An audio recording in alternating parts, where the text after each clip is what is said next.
Ini kita akan membahas tentang bab hablum minan nas. Bagaimana kita menjalin hubungan yang baik dengan manusia yang lain. Saya sering bilang kepada jemaah, kita mulai? Saya sering bilang kepada jemaah bahwa berurusan dengan manusia jauh lebih sulit dibanding berurusan dengan Allah. Betul? Kalau dengan Allah kita punya salah, taubat, selesai masalah. Betul? Ya Allah, saya nggak sholat, taubat. Ya Allah, saya lupa bayar zakat, rapel zakatnya. Ya Allah, saya nggak bisa sholat tegak, duduk. Nggak bisa duduk, baring. Nggak bisa baring, gerakkan jempol kaki setiap takbir. Nggak bisa jempol kaki, gerakkan tangan setiap takbir.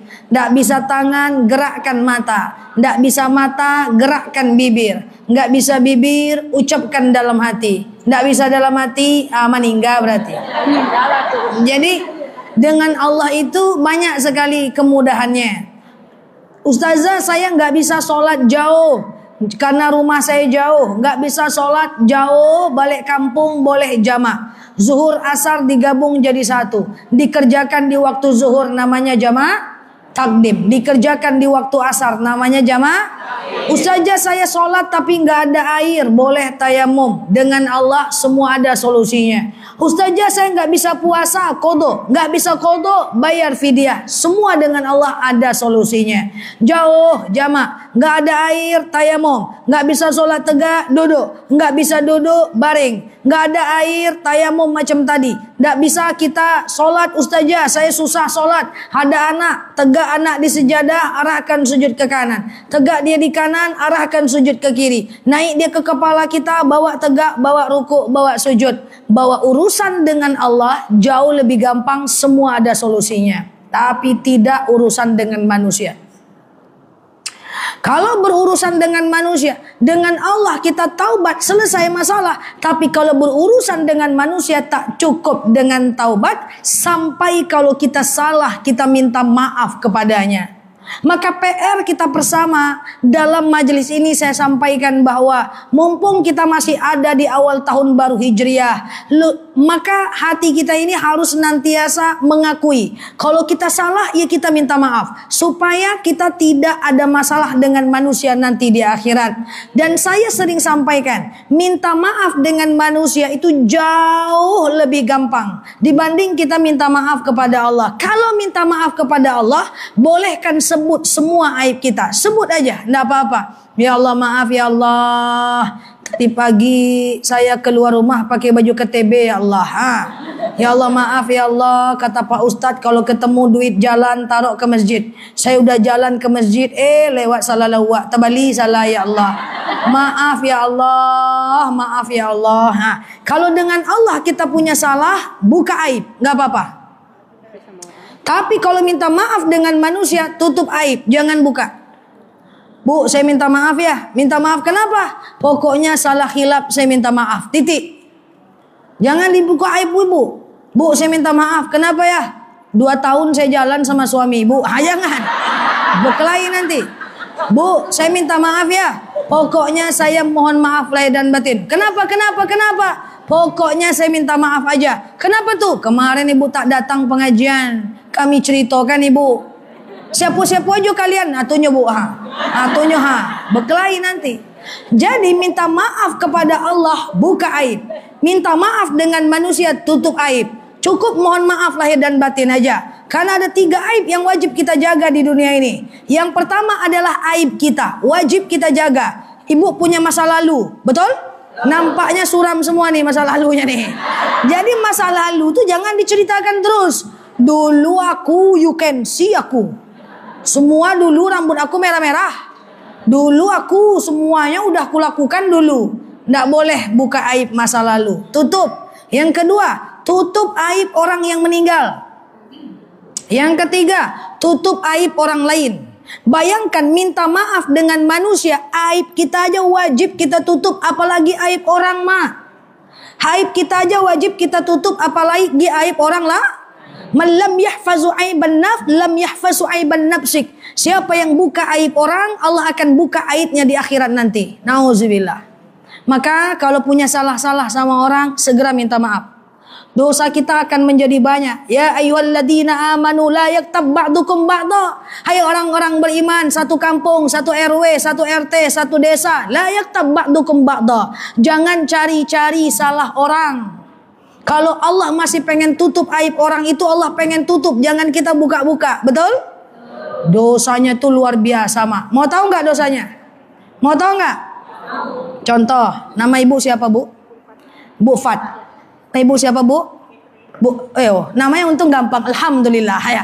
Fat dan Fitri ya. Contoh saja. Saya ingin menceritakan Bu Fat kepada Bu Fitri. Ini contoh aja ya, Mak. Biar paham Bu agi contoh deh. Lah orang Minang sih kona. Oh lai, Minang berserak ya. Saya sedang menceritakan Bu Fat kepada Bu Fitri. Seketika saya sebut nama Bu Fat di hadapan Bu Fitri untuk menjelek-jelekkan Bu Fat, seketika itu juga, detik itu juga secara otomatis maka pahala saya diserahkan kepada Bu Fat. Paham sampai sini? Lalu gimana kalau saya nggak ada pahala? Saya banyak dosa. Maka seketika itu dosanya Bu Fat akan ditransfer ke saya. Apakah cukup sampai di situ? Tidak. Di akhirat nanti, ayuhibbu ahadukum ayyakula lahma akhihi maitan fakarihtumuh. Di akhirat nanti Allah akan, maaf ya Bu, cuma contoh saja.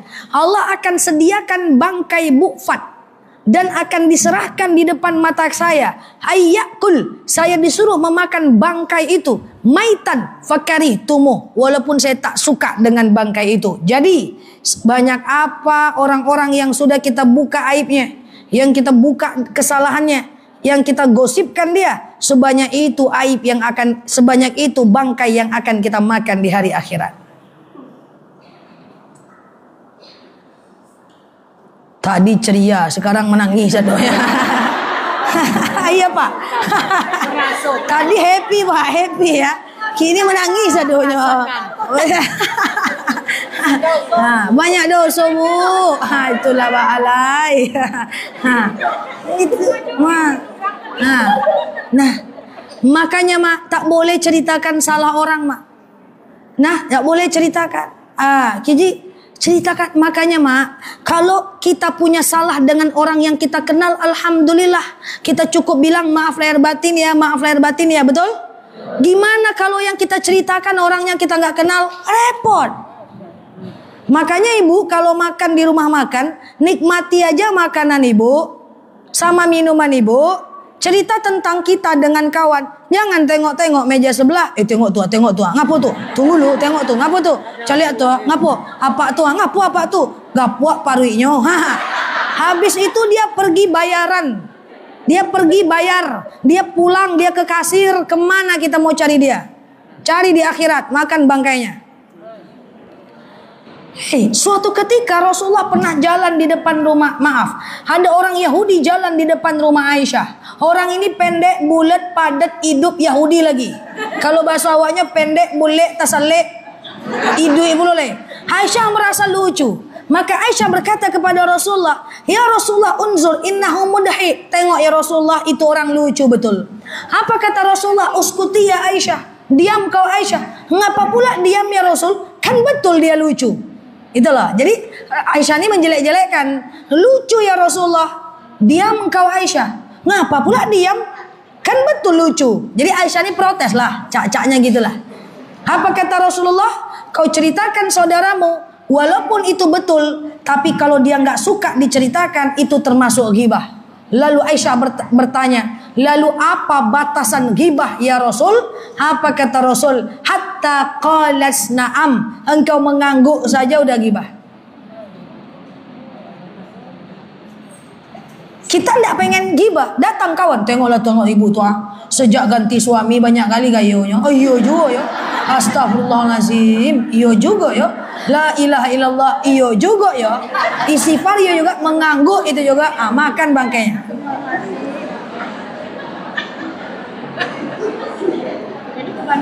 Jadi cemana Ustazah caranya? Masak geleng-geleng saja. Cara yang pertama adalah sebutkan kebaikan orang yang dia ceritakan. Tengok tuh banyak kali gayanya mentang-mentang ganti suami, ganti kulkas 7 pintu. Tapi kan halal suaminya, ndak ambil suami orang doh, gitu loh. Paham tak? Dibantah ndak diangguk doh mak, leta leh bedanya dak. Kau sekete-kete ngangguk. Nah, dibantah. Bapak tuh sombong. Enggak doh, dia pendiam, enggak sombong doh. Kemarin dia nyapa aku kok. Gitu.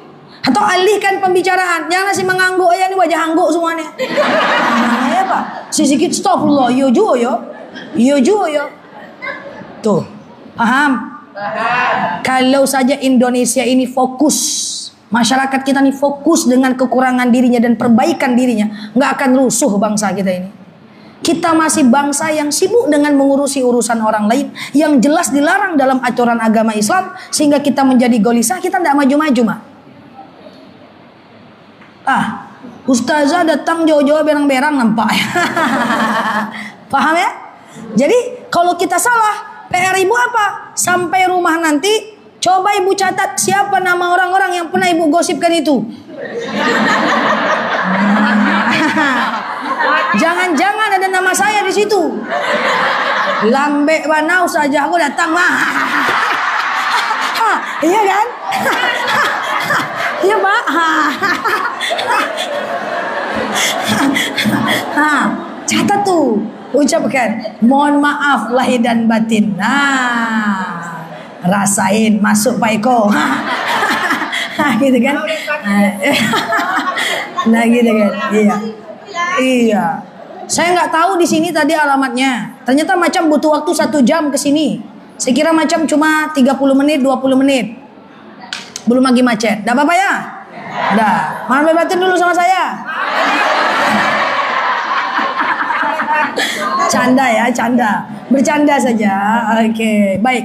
Ibu-ibu yang saya sayangi karena Allah. Jadi catat nanti nama-nama orang yang pernah kita gosipkan, yang pernah kita buka aibnya. Sebisa mungkin kita telepon. Maaf lahir batin ya. Pas dia maaf lahir batin ya gitu aja. Nggak usah maaf lahir batin ya. Sebenarnya aku nggak mau karena disuruh ustazah aja nih. Kalau ustazah nggak ceramah lantak lah. Karena ustazah ceramah aku takut juga sikit-sikit. Jangan. Terus kalau seandainya ibu bilang maaf lahir batin ya, terus dia nggak balas nih bu, ibu jangan marah. Kau aku udah minta maaf, kok nggak aja, jangan. Ya udah, yang penting kita udah minta maaf. Paham sampai sini? Selesaikan urusan dengan manusia. Repot urusan kita. Nggak bisa ibu mau sholat taubat tunggang tunggi siang malam. Ibu mau istighfar 1 juta hari kali setiap hari, nggak selesai sampai kita minta maaf dengan dia. Setelah itu ke depan jangan bikin salah lagi. Menyasa mengundang ustazah. Kanesin dia. Itu yang pertama. Jadi kalau kita salah tuh kita minta maaf. Kalau kita udah minta maaf, dia nggak maafkan, biar itu menjadi urusan dia dengan Allah saja. Clear sampai sini? Yang kedua, nggak usah panjang-panjang. Yang kedua, nanti kalau panjang pula ceramah, apa ceramah ustazah tadi mah? Nggak jale, penting hitam bajunya. Itu lah. Saya pulang ceramah, mak saya pulang pula dari bilik pengajian pak. Saya tanya sama mak saya, dari mana mak? Habis pengajian nak. Nela dari mana? Habis ngisi kajian mak. Apa ceramah ustaz tadi mak? Nggak jale nak, penting ganteng ustaznya. Itu aja ini. Daripada model itu baik kita cepat ya. Yang pertama kalau kita salah kita minta maaf. Yang kedua, kalau seandainya orang lain salah, segera maafkan dia. Paham? Kakak saya sering cakap sama saya, Dek, cepat kali kau mau maafkan orang. Saya maafkan orang bukan karena orang itu tidak salah. Orang itu tetap salah. Tapi saya memaafkan dia karena saya pengen tenang dan saya pengen bahagia. Dan tidak akan pernah tenang kita sebelum kita maafkan orang. Saya maafkan dia karena saya juga pernah salah. Dan banyak orang yang sudah memaafkan kesalahan saya. Sekarang gantian saya maafkan kesalahan orang lain. Ingat, salah orang bukan untuk dilupakan, tapi untuk dimaafkan. Apa beda lupa dengan maaf? Bu, ibu udah maafkan teman ibu. Udah saja. Tapi kalau ketemu di pasar kaget, rasa mau saya cucuk juga matanya saja. Itu bukan maaf mak, itu lupa namanya mak. Kalau maaf tuh benar-benar tidak ada problem lagi. Tidak harus dekat dengan dia lagi, tapi tidak boleh kita pengen cucu dia lagi. Sehingga kita udah benar-benar memaafkan. Hei ustazah, tapi kan sakit. Ingat loh salah dia. Ingat gak apa-apa. Karena memaafkan orang ibarat menyembuhkan luka. Ini ada luka, kasih betadin, alkohol, sembuh. Ada bekas, wajar. Tapi jangan digaruk-garuk lagi. Nanti dia jadi kudis lagi. Kalau dia jadi kudis, dia jadi dendam. Kalau dendam susah, kita nggak mau nengok orang itu senang. Kalau dia senang, kita susah. Kalau dia susah, kita senang. Masalahnya gimana kalau dia senang terus? Mati kita. Paham sampai sini? Nah, jadi maafkan orang lain. Maaf, saya izin minta maaf. Bu. Bukan cuman orang lain yang kita maafkan. Maafkan anak-anak yang masih durhaka sama kita. Maafkan menantu yang tidak peduli sama kita. Maafkan anak yang lebih ramah dengan orang lain dibandingkan dengan kita. Maafkan besan-besan yang tidak peduli dengan kita. Maafkan anak menantu yang sudah menahun tidak ke rumah kita. Maafkan anak-anak yang gak peduli dengan kesehatan kita. Maafkan anak-anak yang menyinggung hati kita. Maafkan semuanya. Hidup ini Bu, tidak sesuai semua dengan apa yang kita harapkan. Daripada kita terus menyalahkan keadaan, dia menantu kau ndak ke rumah, dia ndak tinggi nyojo awak, dia anak kau, susah Bu. Ya, yang penting saya pesan kepada orang tua saya yang ada di sini, fokus aja gimana caranya ibadah mati masuk surga. Amin. Nggak usah kita banyak-banyak pikiran. Oh menantu begini, mentua begini, kakak ipar begini, apa begini, nggak usah. Maafkan semua luka yang ada di hati kita. Maafkan semua air mata yang pernah menetes. Ikhlaskan semua rasa sakit hati yang pernah kita dapatkan. Ikhlaskan semua iba hati yang pernah kita rasakan. Itu jauh lebih menyehatkan kita, Mak. Anak kita baik, suaminya tak baik. Suaminya baik, anaknya tak datang-datang. Tak menelpon kita dia. Sama kawannya lama dia sama kita, dia tak ramah. Sedih, Mak. Tapi maafkan. Untuk kita, bukan untuk dia. Okay. Harus ikhlas. Kapan ustazah? Detik ini juga. Ikhlas maafkan. Ikhlas maafkan. Ibu mau merubah menantu seandainya dia tidak peduli sama kita. Susah Mak. Susah. Yang ada dia bilang mak gue nyinyia mah. Makin sakit. Betul. Lebih mudah mengikhlaskan daripada memaksa orang lain sesuai dengan keinginan kita. Maafkan setiap air mata yang sudah menetes. Ikhlaskan setiap sakit hati yang pernah kita rasa kepada siapapun. Supaya kita tenang, ibadah kita enak, ngafal kita gampang, kita nggak nyimpan dendam, kita tidak berdosa, enjoy, senang, Masya Allah. Tersinggung-sendinggung sikit, nggak apa-apa lah Bu. Kita ini rumah dekat-dekat Bu. Ada teman jamaah saya bilang, enak lagi tinggal di pelosok desa saja. Di desa-desa itu nggak ada orang berkelahi. Di desa itu yo Mak, nio berkelahi berjalan kaki dulu nyari orang Mak. Nyampe depan rumah sesangok, ngapo, ndak ada do. Kita ini kan rumah dekat-dekat nih, seramai ini manusia semua nih. Manusia. Masya Allah, insya Allah ragu. Ya, nih kan seramai-ramai ini, tersinggung-singgung sedikit, ikhlaskan, maafkan. Ya, sakit, dada, udah ikhlaskan. Manusia punya antivirus kekuatan untuk memaafkan. Insya Allah, maafkan semua. Clear sampai sini? Kalau kita salah kita minta maaf. Kalau orang salah maaf. Yang ketiga, Bu, dengan manusia banyak-banyak husnuzon, jauh-jauhkan suuzon. Banyak-banyak baik sangka, jauh-jauhkan buruk sangka. Saya sering contohkan begini. Semua ibu punya HP? Oh tagak HP-nya satu itu punya kan? Ibu punya apa? Punya TikTok punya pasti? Facebook punya? Nih saya minta maaf. Siapa di antara kita setiap menengok status kawan risok, jelek aja kita menengoknya, itu ciri kita punya penyakit hati Mak. Contoh, nengok kawan berfoto di depan mobil baru.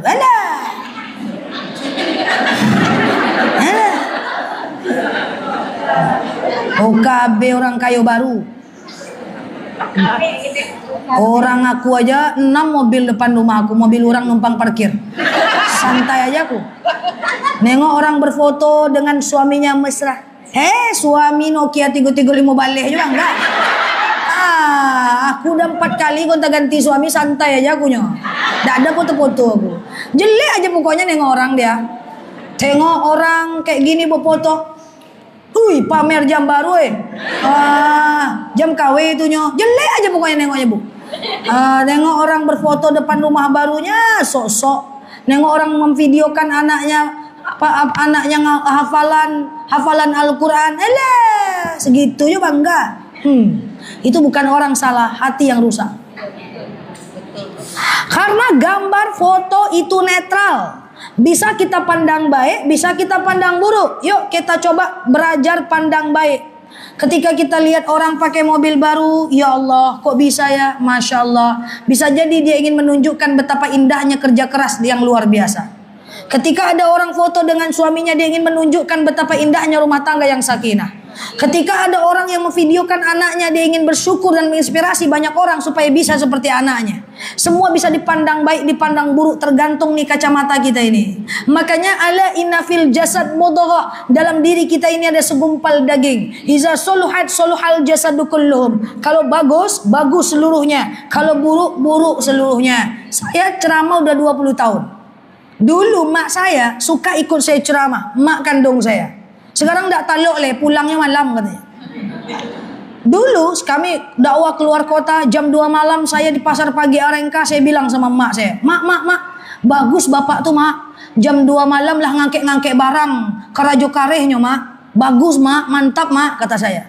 Saya tengok tukang parkir di Pekanbaru perempuan, mundur, bagus sekali bu tuh mak, mau dia kerjaan yang dilakukan laki-laki. Gojek saya pesan malam jam 12 malam yang ngantar ibu-ibu.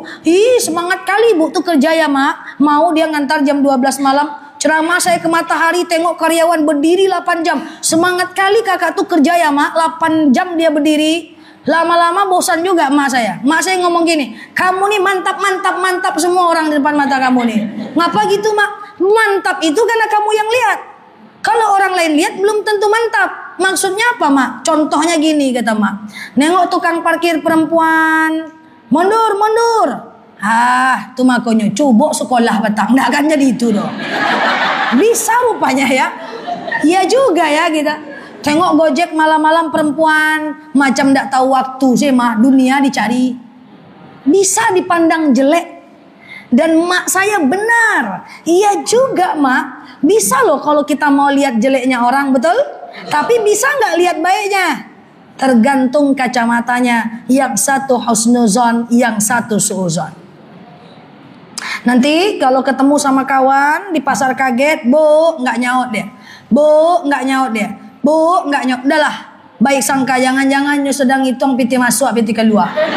Jangan ibu bilang, sombong betul. Takkan ku sapa kau besok lagi, haram. Ceritakan pula sama kawan, kalau sobok jonyo jangan sapu lendak, kin sakit hati tu nyo, berdosa. Dosa suuzon, dosa bergosip. Baik sangka sah. Apa susahnya melihat sesuatu dengan kacamata yang positif? Bisa nih?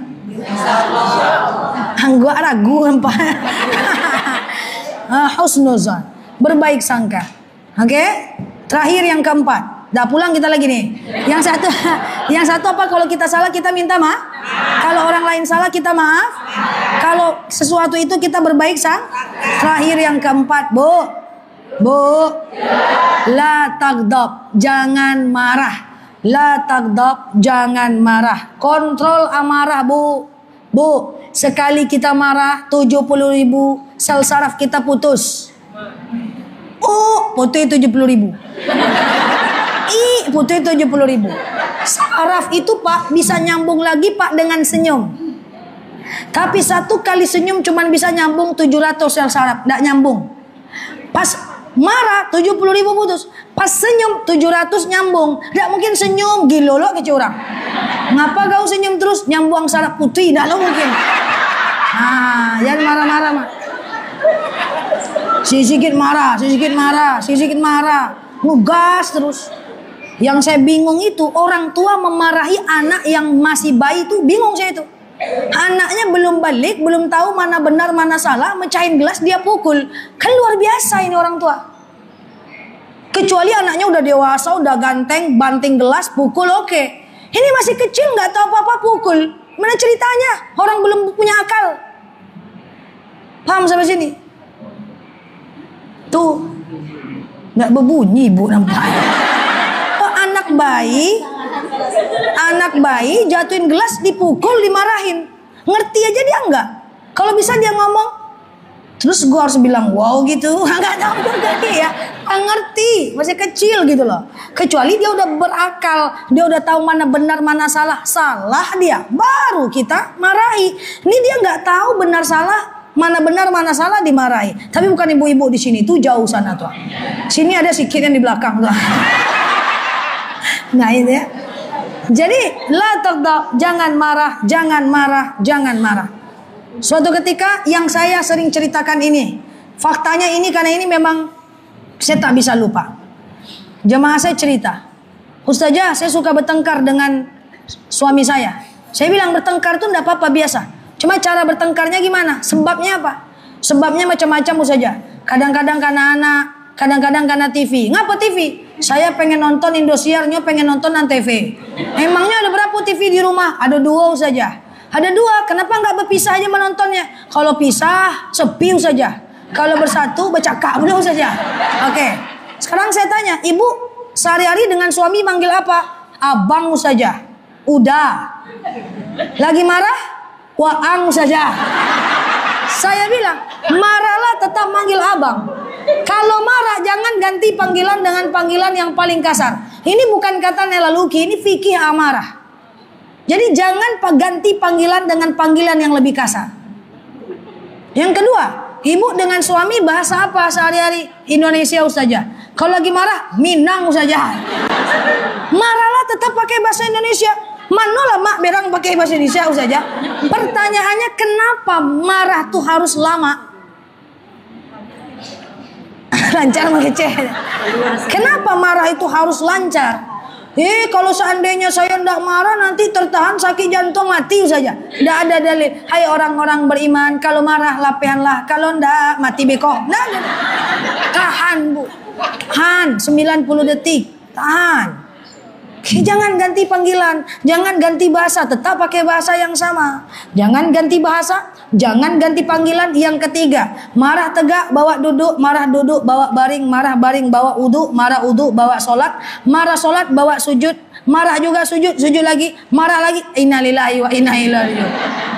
Yang keempat, jangan ucapkan kalimat tapi meskipun gimana pun walau bagaimanapun. Karena bahasa menciptakan rasa. Coba ibu rasakan bahasa saya. Ketika ada anak kuliah, anak mahasiswa saya minta maaf. Bu, maaf bu, saya terlambat datang ke kampus karena macet bu. Oke? Coba kalau pakai tapi. Bu, maaf bu, saya terlambat masuk ke kampus. Tapi kan karena macet bu. Beda nggak rasanya? Ini ibu, ini adalah suami, bang maaf ya bang, telat pulang arisan, tetap dibuatkan kopi kok bang. Coba pakai tapi, bang maaf ya bang, saya telat pulang arisan, tapi tetap dibuatkan kopi kok bang. Yo tapi jangan ulang lagi dah. Tapi kan boleh minta maaf bang. Yo tapi jangan diulang lagi, 3 hari tidak selesai. Dan terakhir, gunakan bahasa yang susah. Bang, kita bisa bahasa Minang, bisa kita orang Minang. Bahasa Jawa bisa, kita kebutuhan Minang Jawa. Bahasa Indonesia bisa. Bahasa Melayu karena tinggal di Riau kita paham. Bahasa Inggris, itu enggak pandai doang. Gitu aja lah bang. Kalau kita marah, kita pakai bahasa Inggris bang. Siapa yang marah pakai bahasa Indonesia, denda 100.000 bang. Deal, deal.